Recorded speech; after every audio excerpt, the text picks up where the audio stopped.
This is the conclusion to a two-part story. If you haven't heard the first part, I suggest you listen to it first, and then follow up here for the unsettling conclusion. There's a link to the first part on screen and in the description. But if you're up to speed or just want to start here, I'm not going to keep you waiting. Let's begin. I didn't sleep that night or the next. Every time I closed my eyes, I saw those bone spirals, heard that child's scream, and felt the weight of stone eyes tracking my every movement. Janet noticed my insomnia. By Wednesday, "You look like hell, David. What's going on?" We were sitting at the kitchen table, morning coffee growing cold between us. Outside, rain drummed against the windows, the first real storm of autumn. "It's the Morrison house," I said finally. "Something's not right there." I told her everything, the bones, the blood, the way the statues seemed to move, the screaming child and the parents' too calm reaction. Janet listened without interrupting, her expression growing more concerned with each detail. "David," she said when I finished, "you know how this sounds, right?" "Crazy. I know it sounds crazy, but I have pictures." "Show me." I pulled out my phone and scrolled to the photos I'd taken. My stomach dropped. The images showed the Morrison's house, the lion statues, the sidewalk, but no bones, no bloodstains, no evidence of anything unusual. "I don't understand," I muttered, swiping through photo after photo. They were there. I saw them. I touched the blood. Janet reached across the table and took my hand. Her touch was warm and grounding. "Honey, you've been under a lot of stress at work, and you haven't been sleeping well for weeks. Sometimes our mind plays tricks on us when we're exhausted." But I knew what I'd seen, what I'd heard, and what I'd felt. "I'm taking a different route today," I said. "No more Sycamore Street." Janet squeezed my hand. "I think that's a good idea." But as I laced up my running shoes, an hour later, I found my feet carrying me toward the Morrison house, despite my better judgment. The storm had passed, leaving the streets slick and gleaming under the pre-dawn streetlights. I told myself I was just going to walk past. No stopping and no investigating. Just a quick look to prove to myself that everything was normal. The house looked different in the aftermath of the rain. Cleaner somehow, as if the storm had washed away more than just dirt and leaves. The lion statues gleamed wetly, their carved manes dark with moisture, and at their bases, "No," I whispered, the bone circles were back, more elaborate than ever, but this time mixed in with the animal remains were objects that made my blood freeze. A small sneaker, child-sized and muddy, a torn piece of fabric that looked like it had come from a pajama top, and scattered throughout the arrangement, finger bones that were definitely, unmistakably human. Small finger bones, child-sized finger bones. I fumbled for my phone, my hands shaking so badly I nearly dropped it. This time I would document everything. This time I would have proof. But as I raised the phone to take pictures, I heard voices from inside the Morrison house. Not screaming this time, but conversation. Normal, family conversation. "Emma, eat your cereal." "But I don't like it, Mommy." "Your sister ate all of hers. See, Chloe's a good girl." I crept closer to the house, drawn by the normalcy of the scene. Through the kitchen window, I could see the Morrison family gathered around their breakfast table. David in his business suit, reading something on his tablet. Sarah in a paint-splattered apron, probably preparing for a day in her art studio. And the twins. The twins looked wrong. They sat too still. Their movements were too mechanical. When Emma, or was it Chloe, lifted her spoon to her mouth, the motion was jerky and puppet-like. And their eyes were completely black. Not just the pupils, but the entire visible eye, as if someone had filled the sockets with ink. But their parents didn't seem to notice anything unusual. David looked up from his tablet and smiled at his daughters with genuine paternal affection. Sarah ruffled Emma's hair as she passed behind her chair. I watched transfixed as the family went through their morning routine. Everything looked perfectly normal except those black, empty eyes and the unnatural movements of the children. Then Sarah looked directly at the window, directly at me. Her face split into a smile that was a mix of recognition and calculation. She raised one finger to her lips in a shushing gesture and then pointed toward the lion statues. I turned to look, and my heart nearly stopped. Both lions had turned to face me. Their stone heads were angled directly toward the kitchen window, toward where I stood, frozen in terror, and their mouths were no longer carved stone. They were open, wet, and lined with rows of yellowed teeth that dripped with fresh blood. Their eyes glowed with a dim reddish light that pulsed like a heartbeat. The grinding sound started again, louder than ever. Stone paws scraped against stone pedestals as the lions began to move, their massive heads turning to track my movement as I stumbled backward. From inside the house, I heard Sarah Morrison's voice, sweet and maternal. "Girls, why don't you go and play outside? The nice man wants to meet you." The black-eyed children stood in unison, their movements still jerky and wrong. They walked toward the front door with that same puppet-like gait, their empty eyes fixed on me through the kitchen window. I ran. Behind me, I heard the front door open and the sound of small feet on the wet pavement, but I didn't look back. I couldn't look back. I ran until my lungs burned and my legs gave out, finally collapsing on my own front porch as the sun began to rise over Warwick Heights. When Janet found me there 20 minutes later, I was still shaking. "David, what happened? You look like you've seen a ghost."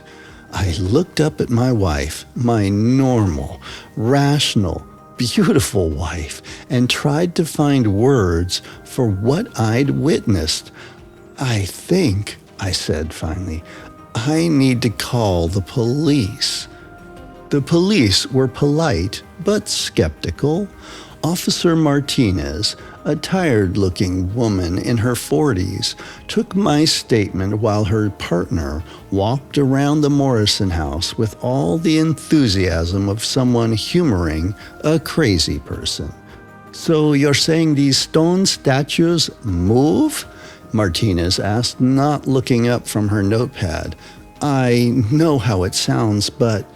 "And you found human bones, but they disappeared before you could photograph them?" "The photos didn't come out right. There's something interfering with..." "Mr. Carlson, Martinez closed her notebook and looked at me with the kind of patience reserved for dealing with the mentally ill. I've been doing this for 15 years. I've seen a lot of strange things, heard a lot of unusual stories, but stone statues that eat people? That's a new one. Her partner returned from his circuit of the Morrison property. Everything looks normal, Martinez. Nice family, cute kids. The little girls were playing in the backyard when I walked by. Perfectly normal kids. But I knew they weren't normal. Those black eyes, those mechanical movements. Did you notice anything unusual about the children? I pressed. The officer shrugged. They were quiet, shy maybe, but that's normal when a stranger walks by. After the police left, I spent the rest of the day researching the Morrison house, public records, newspaper archives, anything I could find about the property's history. What I discovered was beyond what I could have imagined. The house had been built in 1973 by a wealthy businessman named Edmund Thorne. Thorne had been obsessed with the occult, particularly with summoning and binding spirits. According to several newspaper articles from the late 70s, he'd installed the lion statues as part of some kind of ritual circle designed to trap demonic entities. In 1979, Thorne's wife and twin daughters had disappeared. No bodies were ever found, but neighbors reported hearing screams from the house for days before anyone thought to call the police. When officers finally investigated, they found Thorne dead in his basement, surrounded by ritual circles drawn in what appeared to be human blood. The house had changed hands 6 times since then. Every family had reported strange occurrences. Pets disappearing, children having nightmares, the sound of grinding stone in the early morning hours. Most families moved out within a year. The Morrisons had been there for 6 months, longer than most. As I read the last article, a 1987 piece about another family's mysterious departure, Janet came into my office. "Dinner's ready," she said, then noticed my computer screen. "Still researching the Morrison house?" I turned to face her. "Janet, I think those children are dead." She sat down heavily in the chair across from my desk. "David, look at this." I showed her the articles, the property records, the pattern of disappearances. Every family that's lived there has reported the same things I'm seeing, and kids keep disappearing. Janet read through the articles, her expression growing more troubled with each one. When she finished, she was quiet for a long moment. "Even if this is true," she said finally, "what can we do about it? The police don't believe you, and we have no proof. We have to try something. Those children are already dead, according to your theory." Her voice was gentle but firm. "And if these spirits or demons or whatever they are have been feeding for 40 years, what makes you think we can stop them?" She was right, of course. What could 2 middle-aged suburbanites do against entities that had been hunting for decades? But that night, I couldn't sleep. I kept thinking about those black-eyed children, about the way Sarah Morrison had smiled with that freakish smile, and about the sound of small bones crunching under my feet. At 3 a.m., I gave up on sleep and I went to my office window. From there, I had a clear view down Sycamore Street to the Morrison house. The lion statues were moving. Not just shifting position this time, but actually moving, walking slowly around the front yard in wide circles, their stone paws silent on the wet grass. As I watched, they converged at the center of the lawn and began to dig. Their claws, no longer stone but gleaming and sharp, tore through the sod with mechanical precision. Within minutes, they had excavated a hole roughly 6 feet long and 3 feet wide, a grave-sized hole. As they worked, lights came on in the Morrison house. I could see figures moving past the windows, the parents and the black-eyed children all preparing for something. Then I saw him. A man was walking down Sycamore Street, heading directly toward the Morrison house. He was young, maybe early 20s, wearing jogging clothes and earbuds, a late-night runner, just like I used to be. He had no idea what was waiting for him. I grabbed my phone and dialed 911, but even as I did, I knew they wouldn't arrive in time.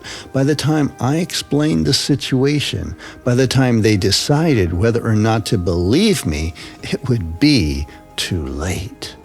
The young man jogged past the Morrison house without stopping, but as he did, both lion statues turned to watch him.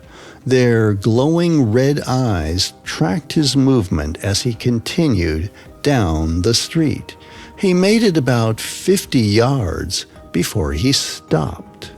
Even from my window, I could see his confusion as he looked back toward the Morrison house. He pulled out his earbuds, head tilted as if listening to something. Then he started walking back. His movements were mechanical, puppet-like, the same jerky gait I'd seen from the Morrison children. Something was controlling him, drawing him back toward the house, toward the waiting grave. I hung up on 911 and ran for my front door. I couldn't call for help, but maybe I could warn him. Maybe I could break whatever spell was pulling him toward those waiting jaws. But by the time I reached the street, it was too late. The young man stood at the edge of the Morrisons' front yard, swaying slightly like a sleepwalker. The lion statues had positioned themselves on either side of him, their massive stone bodies flanking his much smaller human form. And then they began to feed. The screaming lasted exactly 3 minutes. I timed it on my phone as I stood frozen in the middle of the street, unable to move forward to help, unable to turn away from the horror unfolding in front of me. When it was over, the lions returned to their pedestals. The young man was gone, leaving only dark stains on the grass and a few scattered pieces of clothing around the freshly filled grave. The Morrison family came out to clean up. They worked efficiently, methodically, like they'd done this many times before. David raked the disturbed sod while Sarah collected the clothing remnants. The black-eyed children helped by picking up smaller pieces, things I didn't want to identify. And through it all, they looked perfectly normal, a suburban family doing late-night yard work, as if this were the most natural thing in the world. When they finished, Sarah looked directly at me. Even across the distance, I could see that disturbing smile, which seemed somehow to convey the exact opposite from the friendliness she was trying to convey. She waved, a friendly, neighborly wave that made my blood freeze. Then the family went back inside, and the lion statues resumed their eternal vigil, stone eyes watching the empty street. That was 3 weeks ago. I've stopped taking morning runs. Janet thinks it's because of my episode, and I let her believe that. It's easier than explaining that I can't bear to walk past that house. I can't bear to see those statues and know what they've done, what they're still doing, because they haven't stopped feeding. Every few days, someone goes missing in our neighborhood. The police blame it on crime, or on people moving away without notice, or on the general transience of modern life. But I know better. I know they're still out there, those stone guardians with their ancient hunger and their endless patience. They are waiting for their next late-night jogger or the next curious neighbor to become the next innocent victim to wander too close to their watching eyes. And the Morrison family? They're still the picture of suburban normalcy, at least during the daytime hours. David still waves when he drives past on his way to work. Sarah still tends her garden in paint-splattered clothes. And the children still play in the backyard, though I've noticed they never seem to age, never seem to change. Sometimes in the early morning hours when I can't sleep, I watch them from my office window. The family that isn't really a family, going through their daily routines like actors in a play that never ends. And sometimes when the moon is dark and the street is empty, I see the lions move. They patrol the neighborhood now, their territory expanding block by block. Last week, I saw one of them 3 streets over, standing motionless beside a stop sign as if it had always been there. They're spreading. Their hunger is growing. And I'm the only one who knows, the only one who remembers. I seem to be the only one who's still human enough to be afraid. But even that might not last much longer, because last night, as I stood at my window watching the Morrison house, I realized something that had escaped my notice until then. I can't remember the last time I blinked. And when I looked at my reflection in the dark glass of the window, I could swear my eyes were just a little bit darker than they should be, just a little bit more empty. The lions are patient hunters. They don't need to chase their prey when they can simply wait for it to come to them. And I think I'm finally starting to understand why no one ever believes the stories about Sycamore Street. Because the only people who know the truth don't stay human long enough to tell it. I've always thought those strange statues in people's yards were a bit frightening and creepy. This story perfectly illustrates one of the ways they creep me out. How about you? Do you find stone statues frightening or fascinating? Let me know in the comments. If you didn't check out the first part of this story, there's a link on screen and in the description. By all means, check it out. Until my next dark tale, have a frighteningly fun day. See you for the next story soon.